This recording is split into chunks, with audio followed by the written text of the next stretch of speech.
How's Fred doing? Just sore. You know, no structural damage with the MRI, so he'll be day to day.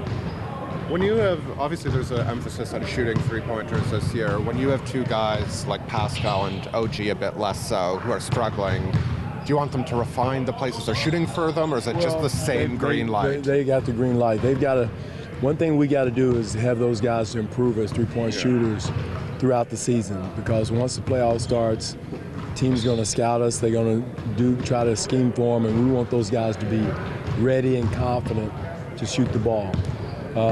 You know, there's some other things we talked about doing with them, along with the shooting the ball, but they have the green light to shoot the ball from the corner. And those two guys are, you know, because of their defensive flexibility and one-on-one ability, it's sort of like maybe they're the most essential to get No going. question. There's no question, Eric. They're very important to our team, to what we're trying to do. I think Pascal is doing so many great things for our team. The speed of his play, the speed of his cut. He brings energy. He defends multiple positions. You know, just brings the ball up the floor. And so once he gets that corner three and maybe the top of the key three going, he's going to be a huge, huge piece of what we're doing. He already is. Yeah. Is it my imagination, or are teams kind of going at OG a little quicker? It seems like he's. They're doing different things. About 5-6 weeks where he was hitting it pretty well, and now it doesn't seem as open. Well, no, you know, they're doing different things. A couple of teams, I can't remember who it was, wasn't even running. They was wanting him to shoot it, daring him to shoot it, and then you know, like Pascal, but you know, again, he's got the green light. He's back to doing what he did before, and pump faking himself out of a shot. He's got to take that shot. He's a great three-point shooter. He knocks them down every day in practice, and he's got to take them with no hesitation in the corner.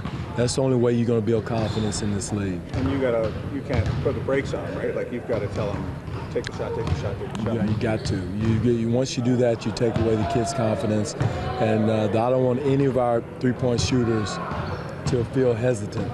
You know, you got to understand good shot, bad shot. That's in any shot. But you know, that's why we have to play the style of play. And that's why I was upset with our offense yesterday. We had 0 three-point makes yesterday before in the first half, and we've got to get up.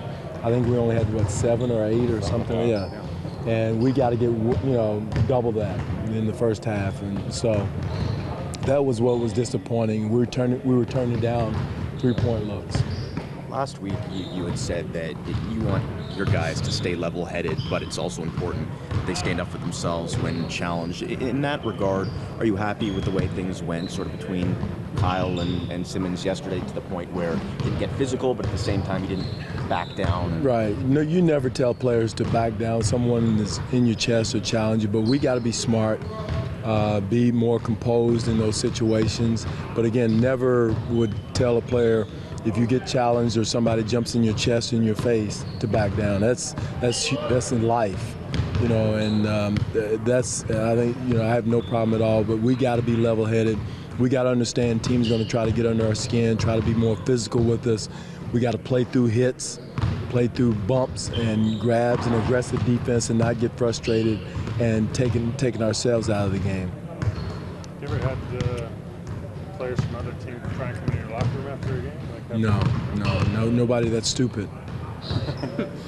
Well, you got Drummond tomorrow. Where's he at now? You thinking he's a monster. He's a lot like Embiid. Not as skilled as Embiid, but just as big and strong and aggressive in the paint. He doesn't venture out, you know, for the three-point shots, but he's a load down in the low post. I mean, our bigs have to do a good job of three-quarter forcing his catches out. We got to be ready to you know, send help at the right opportune time, not get overly crazy with it, but you know, he is a load for JV and Jakob and Lucas.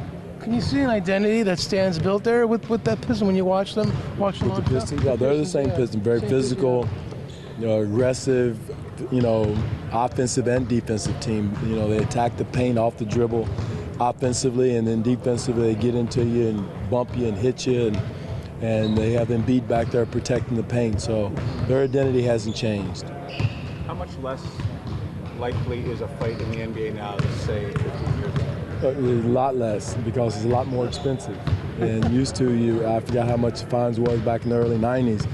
But, you know, again, it's too much to lose. There's too much money involved. I just don't see as many fights as it used to be just because of the cost. What if you're making $27 million? It doesn't matter. It's still money. I don't, you know, a fool in that 27 million will soon part if you're stupid. So. And he just gave away. I guess from your point of view, the games too, right? Vegas has been multiple And it games. should. And the league has done a great job of policing that, putting the proper suspensions on fights and players, because it's just not good for our league. You know, we, again, like I said, you can't fault a player as a coach for standing up for himself, but my job is to make sure we stay as level-headed as possible without losing our spirit, without losing the fight and grit in a game situation. But fighting should be condoned in any sport, for that matter. I mean, a lot gets make the NBA people too collegial. You know, they all grew up played AAU together and all that. But it does seem still to get heated. It does. It really does. Social media, guys stay in touch all night. They text and Instagram and all that other stuff, Twitter, all that stuff that they do with each other. But you know, year round, I mean, I'm instigating all kinds of fights. I know, you're right. But you know, again, the world is closer today than it was before. But again, used to be guys wouldn't speak to each other. They get in fights and shoot-arounds and stuff like that. But the league has done a great job of policing that and keeping that down. Did you ever have players get in off-court altercations, like loading dock, buses, that kind of stuff? I have. I don't want to go back and relive history, but there's been I'd like a list. some doozies in practice and weightlifting room and loading docks and everything. So, but again, the league has really changed. Yeah. So for the good, yes, for the good. On court though, did you find the intensity up where it needs to be most of the time? No, well, guys, Kyle seems to bring it most of the time. No. Again, it's so many. That's the challenge of us as coaches, and as for players, is to bring it consistently. And sometimes it's humanly impossible, you know, to play 48 minutes or however minutes you're out there at that level through an 82-game schedule. But that's our job as coaches and the coaching staff to make sure we get that level up as high as possible. And you're right if you're saying it, Mike. We have not started out games at that high level. The team last night shot 61%. The Golden State game was abysmal first half defense. We seem to pick it up at the end, but we shouldn't wait till that time to bring that level of intensity. And that's what we talked about this morning. That's our challenge defensively and offensively. Our pace is slow offensively in the first half. And you're not going to beat too many teams playing at that pace or that style defensively, you know, to start the games. Coach, I'm sorry if I missed this off the top. How's Fred doing? You did miss it, but he's doing much better. He's you know, there's no structural damage, so you know, he'll be day to day.